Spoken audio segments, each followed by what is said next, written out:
Hare Krishna. Welcome to our Sunday Bhagavatam class. Here we go. 1 second. I want to actually close that door.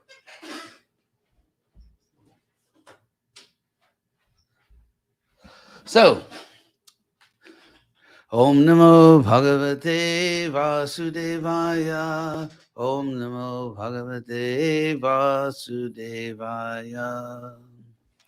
So, today we begin with first canto, chapter 14, text 25, to go back. And we're going to get Yudhisthira's questions about all the family in Dwarka. Of course, he kind of knows that Krishna's gone, but he's just sort of going through the formality of asking about them. So, Yudhisthira Uvacha. Kachit anartha puryang naha sajana sukamasate madhu bhoja dashar harha satvatandaka vrishnaya. So Yudhisthira said, and Kachit begins just whether, it's asking a question, like, is it the case that Kachit anartha puryang na? Is it that Anartha Puryang? Anartha is the area around Dwarka. That's a geographic name, Anartha. And Puryang, that means in Anartha Puri. In the city, in the Anartha city, our Naksajana, our relatives, our people, Asate, are they happy? Are they happy?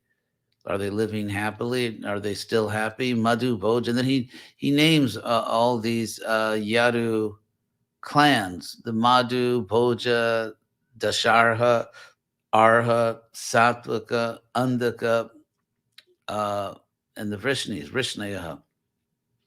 So I wanted to point out a political fact that there was something unique about the Yadu dynasty. Even materially or politically, you could say, in terms of its political organization, that made it different from almost all other kingdoms of the time.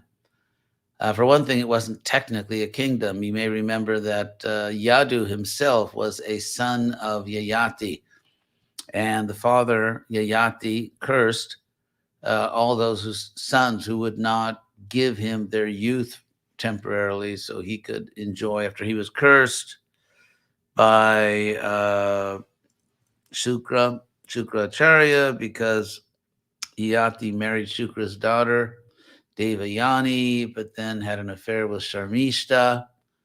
And so the father-in-law cursed him to become old, because clearly he had this affair because he still kind of, considered himself attractive and wanted to be, and wanted that attractive girl. So he suddenly became old. So then he wanted to trade his old age with the youth of one of his sons, saying that, but at the end you'll get your youth back. They didn't want to do it. And so he gave them different punishments. So in the case of Yadu, his son Yadu, the punishment was that he and his followers would never be kings. They would merely be princes. So that was the Yadu dynasty. Now, what's interesting about the Yadu dynasty, apart from that, another point that makes them unique historically is that there are many clans. I mean, some of them are mentioned here. I mean, there's Madhu, Bhoja, Dasharha, Arha, Satvata, Andaka, Vrishnis. So there's 7 of them mentioned just here. And there's others, of course, the Kukuras and the Andaka. So in fact, last night I was just reading the Bhagavatam, said that there were actually 101 clans. So you don't hear about that regarding, for example, the Kurus. The Kurus are just the Kurus. They have a king, and it's a dynasty, it's a nation. Same thing for the Panchalas, although it's temporarily divided by the mischief of Drona. But in the case of the Yadus, there are 101 clans. So it's not so much a nation or kingdom as it is a confederation, which is interesting.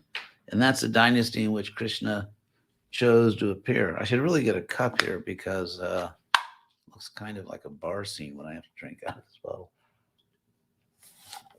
But anyway, so politically they were kind of unique. And of course, at different times they became united when they had to. For example, it's described that Krishna's grandfather, Shurasena, whose son is, he has a son, Vasudeva, who is Krishna's father. So Shurasena is the grandfather of Krishna, and also his daughter is Kunti, whom he gave to his cousin Kunti Boja, but still genetically it's his daughter, and Kunti, of course. So as we'll see later in these verses, the Pandavas look upon Shura as their maternal grandfather. And so both Krishna and the Pandavas share this grandfather, Shurasena, who united the Yadus and established his own capital in the city of Mathura. And interestingly, at the time of these events in the Bhagavatam, Shura is still in this world. And you'll see that Yudhisthira is going to ask about him. So that's Yudhisthira's first question. Then he says, Shuro. Then immediately asks about Shura. Matamaha, our maternal grandfather. Shuro Matamaha Kachit Swastyaste. Is he doing well? Is he doing well? Vata Marisha. And he's described as Marisha, a very respectable person, a very honorable person. Matulak Sanujak Kachit Kushalyan Kadundabi. And he asks about, just as Shura is his maternal grandfather for Yudhisthira, so Vasudeva, Krishna's father, is his Matula, his maternal uncle. So, and my maternal uncle, Sanuja, with his younger brothers, because Vasudeva had younger brothers, Kachit Kushliyana Kadundubi. And so another name for Vasudeva was Anakadundubi. And so is he doing well? How is he doing? Vasudeva. Then he asks, Sapta Swasaras Tatpat, his wives are 7 sisters. So not only Devaki, who was famous, but there were also, she had 6 sisters, and Vasudeva took responsibility for all of them. Matulanyak Sahatmaja, which was not, bigamy, or I'm sorry, not bigamy, polygamy is something that's not possible nowadays. If we look back on it in those days, not as something I'm recommending for today, because it's absolutely not going to happen. But these are great souls that knew Krishna. And one may presume souls were not very attached to this world. So to be in a situation where, let's say for these ladies, that sometimes marriage can be joyful, sometimes it can be very oppressive. And so, I'm not, again, recommending it for you, but it did give these ladies a lot of freedom. It gave them a lot of, they weren't just, lying around in some like Arabic harem or something. They had a lot of freedom. They had their own lives and they were protected. So, again, not recommending it for today, but we shouldn't look down on it back then. So, Matulanyak Sahatmaja Asate Sasnusha. And how are they all doing with their daughters-in-law? Kshemang Devaki Pramukasvayam. So these ladies who are headed by Devaki. So Kachit Rajahuko Jivati. So it's interesting because here Yudhisthira calls Ahuka. Ahuka was actually the name of Ugrasena's father, but he's also called Ahuka. And so he says Raja. Technically, again, the Yadus weren't kings, but still Yudhisthira gives him the honor of a king, calls him Raja, because practically, apart from the technical aspect, he was a king. He functioned exactly like a king. He was recognized as a king. So Kachit Raja Ahuko Jivati is Ugrasena is still living. Asatputro, he had a bad son. Of course, the bad son is Kamsa. Asatputro asya Januja, and how is his younger brother, who is Devaka, the father of Devaki, and therefore Krishna's maternal grandfather. Krishna's paternal grandfather is Shurasena. Krishna's maternal grandfather is Devaka. And then other people, Hridika, Sasuta with his son, Akrura, Jayanta, Gada, Sarana. So we don't know these people very well. They're, of course, all relatives of Krishna. They don't play a very prominent role in the Bhagavatam, but they are family members who are mentioned here. And Krishna sometimes is called Gadagraja, which means the older brother of Gada. So that was a younger brother of Krishna. Asate Kushalan Kachit, are they all doing well? Jecha Shatrujit, and then Shatrujit, etc. Kachiraste Sukhang Rama, is Rama living happily? Of course, Balaram, Bhagavan, he is Bhagavan, he's the Lord, Satvatang Prabhu, the Lord of the Sattvatas, which means the Lord of the devotees. So, Pradyumna Sarva Vrishninang, so among all the Vrishnis is Pradyumna living happily. Pradyumna Sukhamasate Maharata, the great warrior, Gambhira Rayoni Rudha, and the one with the great dexterity and great deep power, Aniruddha, how is he doing? Vardate, Bhagavanuta, are they all prospering, literally, Vardate. So, Sushenas, Charudeshanas, again, we don't know these people so well. Surashenas, Charudeshanas, Sambo, Jambavati, Sutta, Jambavati, son Samba, Anyecha, Karshni, Pravara, and others who are the best of the sons of Krishna, which they are called Karshnis from the word Krishna. They are sons of Krishna. Saputra, Rishabhadaya, with their sons, Rishabha, etc. So Tatayavanu Chara Shore, and also exactly the same way the followers of Krishna. Krishna is called Shori, here Shore of Shori. The followers of Krishna, Shuta Devo, Davadeha, such as Shuta Deva, Uddhava, etc., Sunandananda, Shirsanya, leaders such as Sunanda and Nanda, Jaichanye, Satatarshabha, and all the other leaders among the Sattvatas, the devotees. Api Swastyasate Sarve, are they all doing well? Rama, Krishna, Bhujashaya, they're at the shelter of Rama and Krishna's arms. So the arms of Rama and Krishna protected them. Api Smaranti Kushalang Asmakam, do they remember us? Do they remember our well-being? Are they, concerned about us and how we are doing? But the Sohrada, because we're all bound in loving friendship. So Yudhisthira is kind of, and of course, one can presume that Arjuna was answering.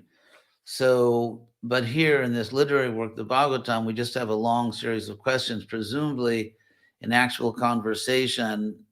After each question, Arjuna would say, oh, yes, he's doing well, or he's not doing well. Or the real fact is that they've, the Yadus are going to eliminate themselves from the earth.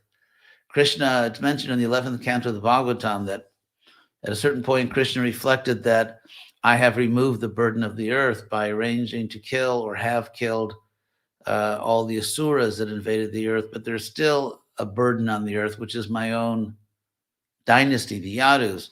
It's like, for example, let's say there's some civil unrest or some violence somewhere where the local police or sheriffs can't handle it, so the National Guard may be called in.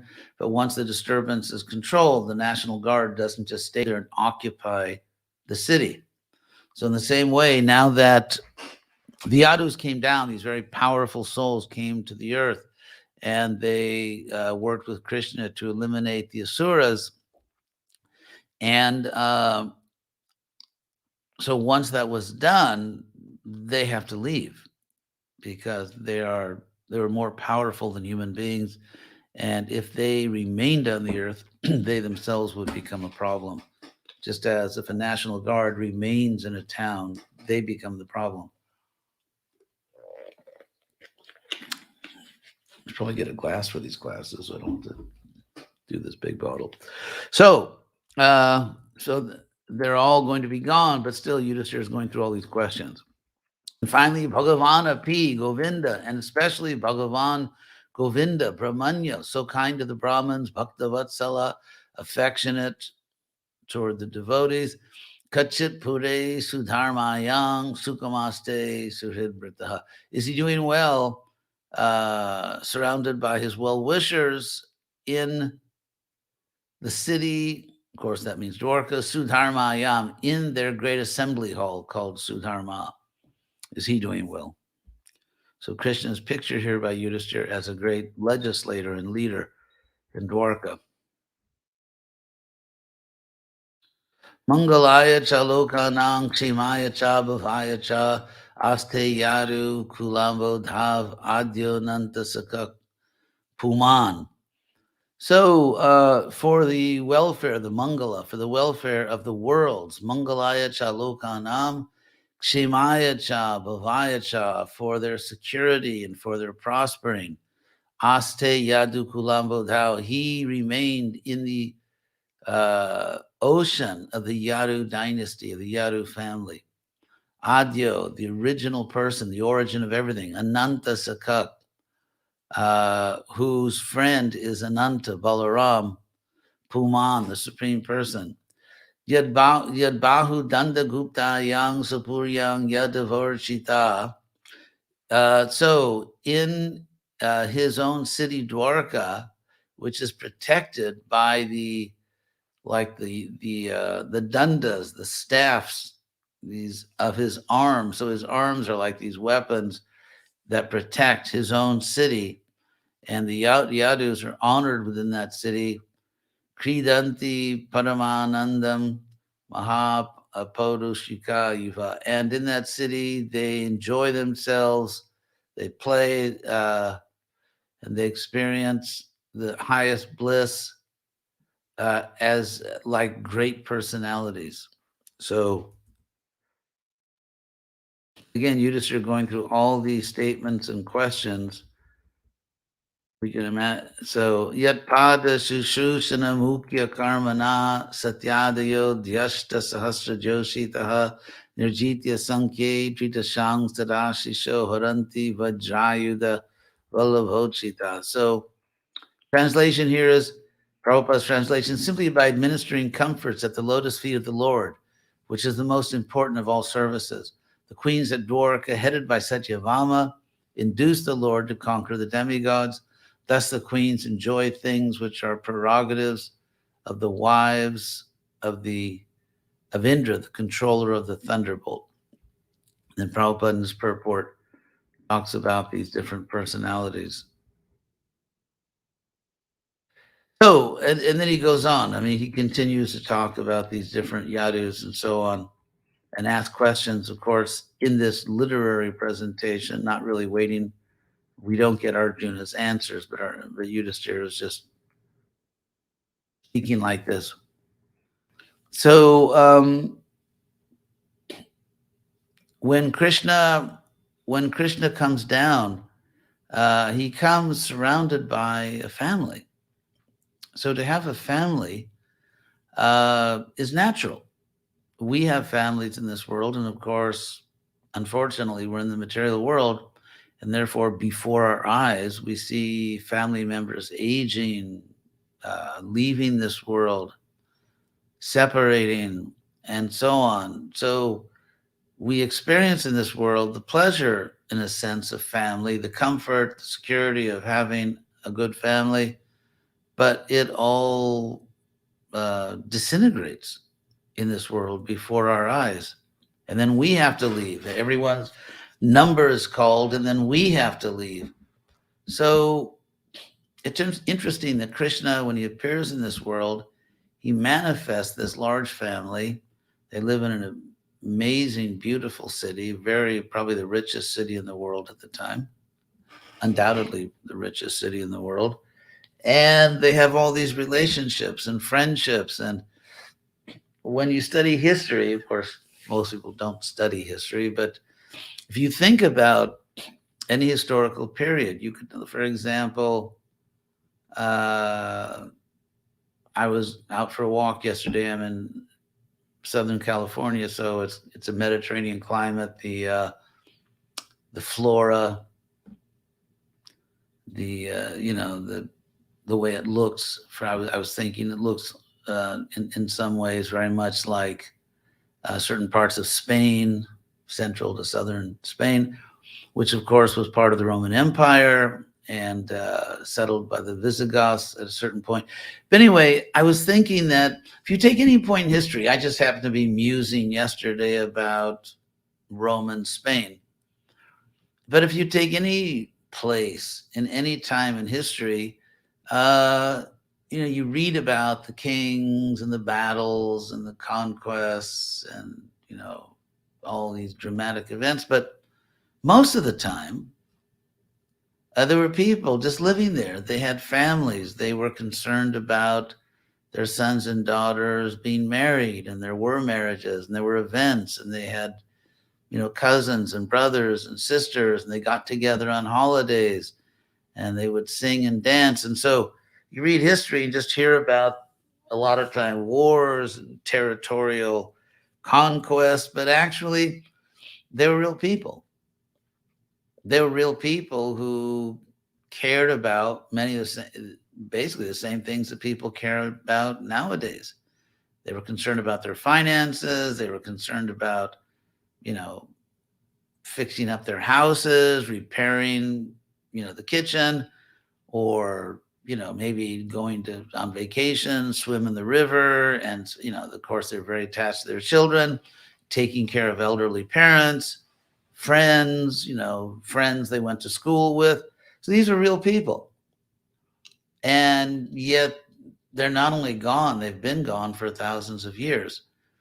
And the time is coming, actually very soon, when we will be gone for thousands of years. So right now, of course, we'll be somewhere else. It's not, even the people who were in Spain, let's say 2,000 years ago, they're still, well, some of them might have become devotees and gone back to Godhead, but, they're still around. They're just in different bodies. So that is the problem. That's the problematic situation we're in, that now it's ironic that now, for this brief time, we think we are the real people because we're in the present. Somehow we own reality because we are in the present right now. But actually, we are going to be history very soon. We'll all be gone. And so, therefore, the conclusion is that it's in our interest to take seriously our spiritual life, because this really is something like, you could say, a dream, or of course they don't use this analogy in Bhagavatam for obvious reasons, but it's like a movie. We're just kind of everyone starring in their own little movie, and the movie ends. And so if someone goes into a theater to watch a movie or watches it online or something, then you better have a life outside the movie, because the movie ends. And you need to have a life which is not the movie. So in the same way, we all have our positions that we play, our roles that we play in this world for the short time we're here, but we need to have a real life. We need to have a real life. And simply living based on your material body, that's not exactly a real life. It is real, obviously, but it's temporary. So what do you do when the movie ends? What do you do when the curtains close? What is our permanent life? What is our eternal life? That's what we should be thinking about. And that, of course, is why we practice Krishna consciousness, because as we know, we're all eternal. And but it's no good being eternal if you identify with your body. Well, it's still good, because it means even if, by my stupidity, I identify completely with the body and therefore die, I don't really die. So the fact that we're eternal saves us from our own foolishness. So, hence the necessity of taking our Krishna conscious practice seriously. You get what you pay for in Bhakti Yoga and pretty much everywhere else. So it's up to us how much effort we want to put into it. And if we put in a very sincere effort, then we will get the rewards. It's funny because, like in high school, some people are popular and some people are not very popular socially. And I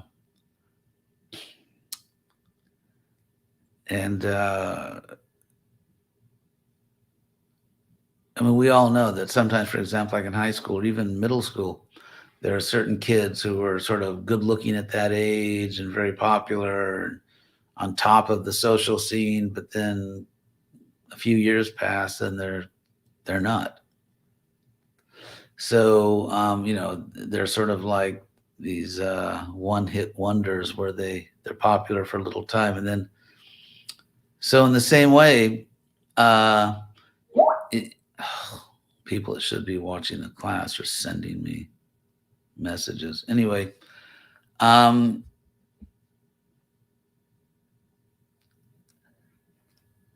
so we may be successful in the material world, but that's not going to last. That's just like being popular in high school, but then kind of crashing when you get out of high school. So we really should be and the people that are successful may not have been popular in high school, but they did the work. They studied seriously, they were ambitious, and then they actually become important in life. So in the same way, being popular in this temporary, increasingly crazy world is not really the point. The point is to do the real work and then to have real success, which is spiritual Krishna consciousness. So I will stop there. And let's see if there are any questions today. Thank you all for showing up.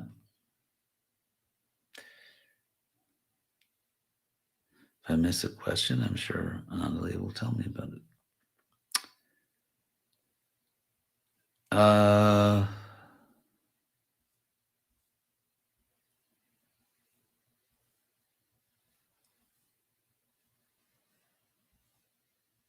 That's nice where the verses are posted as they come up. I don't see any questions, so it looks like I'm a free man right now. Oh, here's a question from Padmalochana. Is there one family or familiar wife of Krishna that plays a prominent position? Well, Rukmini is prominent, Satyabhama. Yeah, I'd say those are the two that I can think of immediately. And they're opposite. Rukmini is kind of takes a humble role with Krishna, Satyabhama, the opposite. So those two, or especially I'd say Rukmini is probably the most prominent queen. Also Satyabhama and others.